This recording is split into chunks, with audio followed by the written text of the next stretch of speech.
Everyone, আমি অন্তরা আর তুমি দেখছো আমার ডান্স টিউটোরিয়াল চ্যানেল। এখন আমার চ্যানেল থেকে তুমি রেগুলারলি দুর্গা পূজার রিলেটেড নিত্য নতুন ডান্স টিউটোরিয়াল এবং নানান রকমের নতুন নতুন ভিডিও পেয়ে থাকবে।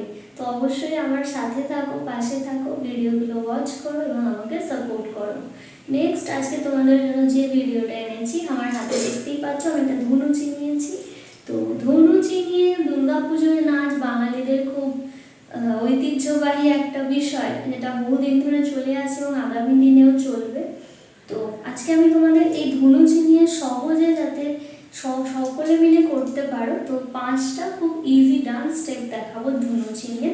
তার আগে তোমাদের সঙ্গে শেয়ার করবো দুটো গুরুত্বপূর্ণ টিপস। ধুনুচি তোমরা সেই সাইজেরই নেবে যেটা তুমি কমফোর্টেবল ভাবে ক্যারি করতে পারবে। অনেক ধুনুচি কিন্তু খুব বড় হয়, আবার অনেক ছোট ছোট হয়। তুমি যেটা কমফোর্টেবল সেটা তুমি নেবে। আমি এখানে একটা মিডিয়াম সাইজের ধুনুচি নিয়ে নিয়েছি। এবার দেখো, ধুনুচির মাটির হয়, মেটালের হয়, ঠিক আছে, পিতলের হয়। পিতলের গুলো কিন্তু খুব তাড়াতাড়ি গরম হয়ে যায়। তো নাচ করার জন্য আমি সাজেস্ট করব মাটির ধুনুচি ইজ দ্য বেস্ট। এবার ধুনুচি তুমি ধরবে কিভাবে ডান্স স্টেপ করার জন্য? দুটো ভাবে ধরা যায়। এক হচ্ছে তুমি ধুনুচির তলাটাকে ধরতে পারো, সেক্ষেত্রে কিন্তু ডান্স করতে গেলে ব্যালেন্সিং একটু প্রবলেম হতে পারে। তবে যদি তুমি এতে কমফোর্টেবল হও, প্র্যাকটিস করার সময় তুমি নিজে ট্রাই করে দেখবে যে কীভাবে ধুনুচিটা ধরলে তুমি ভালোভাবে নাচটা করতে পারছো, সেটাই তুমি নিজের জন্য সিলেক্ট করবে। তো এক হচ্ছে এরকম নিচে ধরা যায়। নিচেটা ধরলে কিন্তু তোমার হাতে গরম লাগবে না, কারণ ধুনুচির মধ্যে তো আগুন জ্বলবে। আর যদি তুমি এইভাবে ব্যালেন্স খুব একটা ভালোভাবে না করতে পারো, এই জায়গাটা যদি ধরো এইভাবে, তাহলে কিন্তু অবশ্যই একটা সুতির রুমাল জড়িয়ে তারপর ধরবে, নাহলে কিন্তু বেশিক্ষণ তুমি এটা কন্টিনিউ করতে পারবে না, তোমার হাতে গরম লাগবে। তো চলো আর বেশি বক বক না করে চলে যাচ্ছি সোজা ডান্স।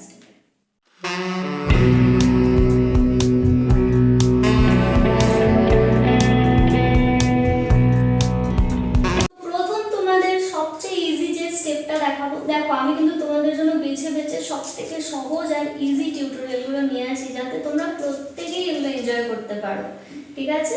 তো প্রথম যে সবচেয়ে সহজ স্টেপটা দেখাবো। দেখো, আমার কিন্তু এই জায়গাটা ধরেই কমফোর্টেবল লাগে, আমি তলায় ধরছি না। তো আমি খানটা ধরে দেখাচ্ছি, দুটো হাত দিয়ে ধুনুচিটাকে ধরলে।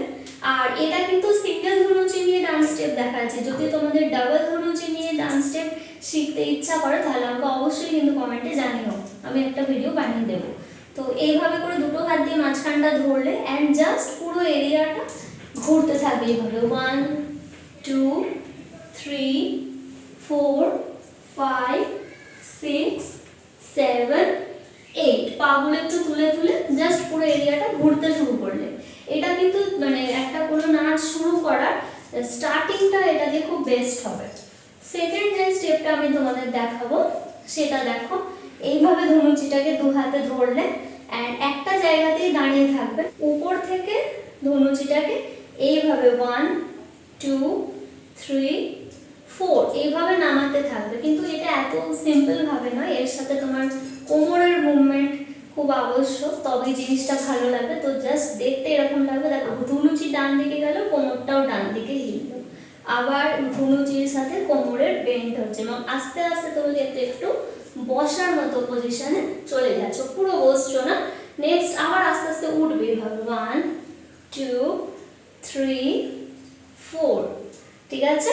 এটা গেল আমাদের সেকেন্ড স্টেপ। থার্ড যে স্টেপটা আমি তোমাদের দেখাবো, সেটার পায়ের স্টেপটা আগে দেখে নাও। ডান পা সামনে বেড়ে 1, বাঁ পা পিছনে 2, ডান পা তার পিছনে চলে যাবে 3 এবং বাঁ পা 4। ওকে, এই স্টেপটার সাথে ধনুচিটা এবার এক হাতে ধরলে অ্যান্ড এইভাবে 1 2 3 4। ওকে, আর একবার 1 2 3 4। এটা তুমি এক জায়গায় দাঁড়িয়ে করতে পারো বা পুরো জায়গাটা ঘুরে ঘুরেও কিন্তু করতে পারো। 1 2 3 4 1 2 3 4, দেখতে কিন্তু খুব সুন্দর লাগবে। 4 নম্বর যেটা দেখাবো, সেটা এরকম ফ্রন্ট সাইডে দাঁড়ালে, ঠিক আছে, অ্যান্ড জাস্ট এইভাবে ডান হাতে ধনুচিটা আমার আছে, অ্যান্ড জাস্ট ডান দিকের কোমরটাকে এইভাবে করবে। এখানে দেখো, ডান পা কিন্তু টোয়ে রাখবে আর বাঁ পাটা ফ্ল্যাট থাকছে, অ্যান্ড এইভাবে ধনুচিটা তুমি হাতটা আস্তে আস্তে উপরের দিকে তুলবে, অ্যান্ড এইভাবে 1 2 3 4 এন্ড সেম জিনিসটা তুমি বাম দিক থেকেও করতে পারো বাম পা টোয়ে রাখলে বাম হাতে ধনুচিটা ধরে বাম দিকের কোমরের হিপ মুভমেন্ট করলে এভাবে 1 2 3 4 ঠিক আছে এটা গেল আমাদের 4 number step and last and final step দুটো পাকে এরকম সেপারেট রাখলে ঠিক আছে এবার পায়ের মুভমেন্টটা কি রকম হবে দেখো পায়ের গোড়ালিগুলোকে তুলবে নামাবে ঠিক আছে পায়ের স্টেপ এটাই হতে থাকবে আর তার সাথে ধনুচিটা এইভাবে দু হাতে ধরবে এবং তুমি যতটাই কমফোর্টেবল ততটাই ফ্লেক্সিবল এখানে হবে তো জাস্ট এইভাবে ঘোরাবে 1 2 3 4 1 2 3 4 এখানে হাঁটুটা একটু ফোল্ড করে নিলে দেখতে আরো বেটার লাগবে